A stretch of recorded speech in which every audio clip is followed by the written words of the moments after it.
ভোর ৫টার দিকে উঠে নামাজ কোরআন পড়ে একদম দৌড়া চলে যেতে হয় হচ্ছে আমার রান্নার রুমে। আসসালামু আলাইকুম ভিউয়ার্স, সবাই কেমন আছেন? আশা রাখি অনেক বেশি ভালো আছেন।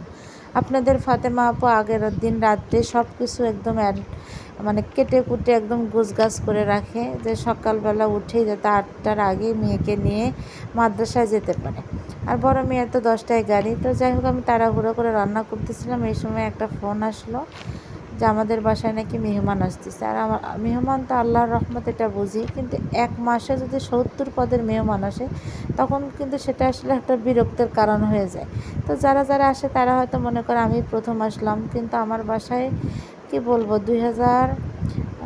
আমি 13 সালে বগুড়া শহরে আসছি, তখন থেকে আজ অবধি যে আমি আলহামদুলিল্লাহ কত মানুষের পাতে ভাত বেড়েছি তার হিসাব নাই, এবং কত মানুষকে আমি নিজ হাতে মেডিকেলে ভাত বয়া নিয়ে খাওয়া আসছে তারও কোনো হিসাব নাই। কিন্তু ভালো লাগে মাঝে মাঝে। আবার বাচ্চাদের হচ্ছে স্কুল প্রাইভেট কোচিংয়ে দৌড়াদৌড়ি করার কারণে অনেক বেশি কষ্ট হয়ে যায়।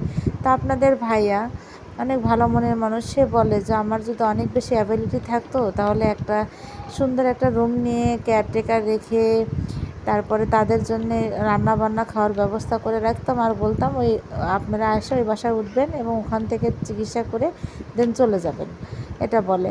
কারণ বাচ্চাদের কেউ যদি আসে, আমার বাচ্চাদের একটা ব্যাড হ্যাবিট হচ্ছে বাসার মধ্যে কোনো ধরনের মানুষ আসলে তারা একদম পড়াশোনা একদমই করতে চায় না। আমার বাসাটা কিন্তু মাশাআল্লাহ অনেক বড়, 4টা বেডরুমের বাসা, ড্রয়িং ডাইনিং, অনেক বড় একটা বাসা, 4 শতকের বাসায়, মানে 1 ইউনিটের বাসা।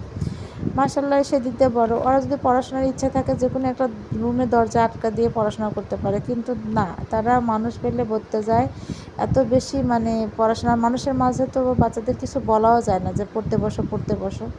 তো যাই হোক, ফোন আসলো, তা আমি তো আগে জানলে সকালবেলা টুকটাক রান্না করে চলে যেতাম। আমি আবার 2 বেলার মনে রান্না করতেছিলাম, যে একদম দুপুর আর সকালে।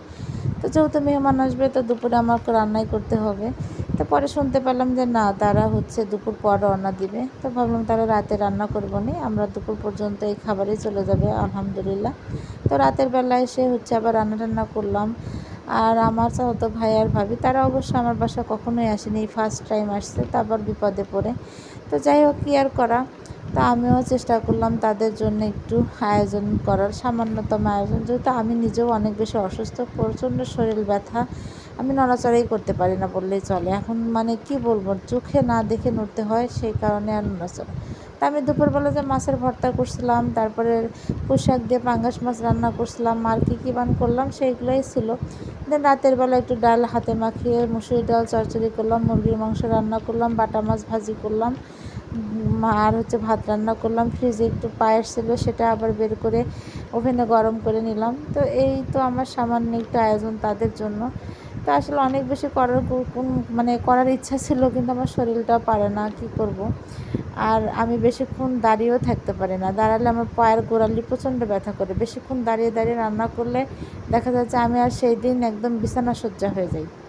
তো যাই হোক, তাদের জন্য টুকটাক আয়োজন করলাম। আর ভাই ভাবি অনেক মানে আমাকে বলতেছিল এত কিছুর দরকার নেই, আমরা বিপদে পড়ে আসছি। তো যাই হোক, তারপরেও তো তারা মেহমান, যেহেতু আমার বাসায় তারা প্রথমই আসছে, আমি চেষ্টা করি সবসময় একটু তাদের জন্য একটু ভালো কিছু করার, আমার সামর্থ্য অনুযায়ী আর কি। তো আর তারপরেও একটা বিষয় আছে, মাসের শেষের দিকে কিন্তু আমরা চাকরিজীবী মানুষগুলোর একটু সবারই সংকটাপন্ন অবস্থার মধ্যে থাকতে হয়, সেটা কম বেশি সবাই জানে, এখানে বলার কিছুই নেই।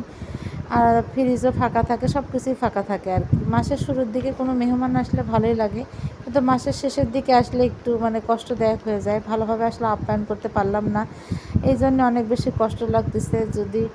যদিও মানে আমার মন মতো হয়নি।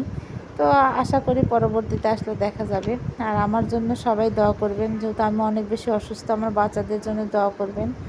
আর আমরা যেন সারা জীবন এভাবেই করে যেতে পারি, এই আর কি। কারণ মানুষের সেবা করাও একটা হচ্ছে গুণ, যেটা সবার মাঝে থাকে না। সবাই সবার আসলে এইভাবে মানে কোনো কিছু করতে পারে না, মানে নিজের আপনজনের পাতে কেউ ভাত বাড়ে না, এরকম আছে।